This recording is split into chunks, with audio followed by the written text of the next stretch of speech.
So I'm going to talk to you guys about peptides and hormone replacement therapy. Now, if you follow my YouTube channel, you hear my whole story from my PED journey.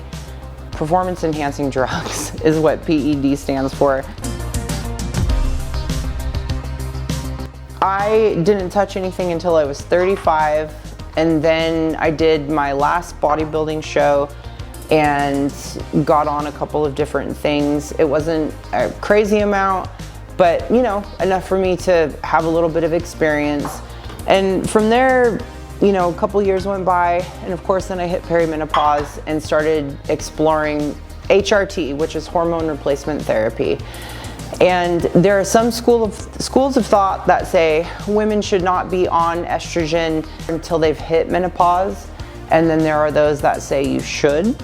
And then also testosterone. Testosterone is a really important hormone for us as women. I'm not a professional in that area, so I always tell people to avoid anything until you're at least 35 years old, and then get your blood work done. I have referrals to a couple of clinics, you know, if you want to go down that route of hormone replacement therapy professionally and doing it properly.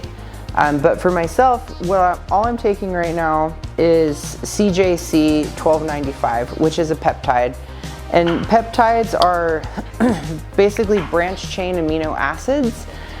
I'm not a scientist. There's a whole hour-and-a-half episode on Andrew Huberman's podcast about peptides, but there's BPC 157 and TB 500, which is great for as like a bodybuilding stack. And I started on that in January of earlier this year. And after about a month, I felt like my knee was brand new. And this knee is the knee that I blew the ACL out. So completely torn ACL. Now, whether or not it was mental or the shit actually worked, I don't know. It's hard to say.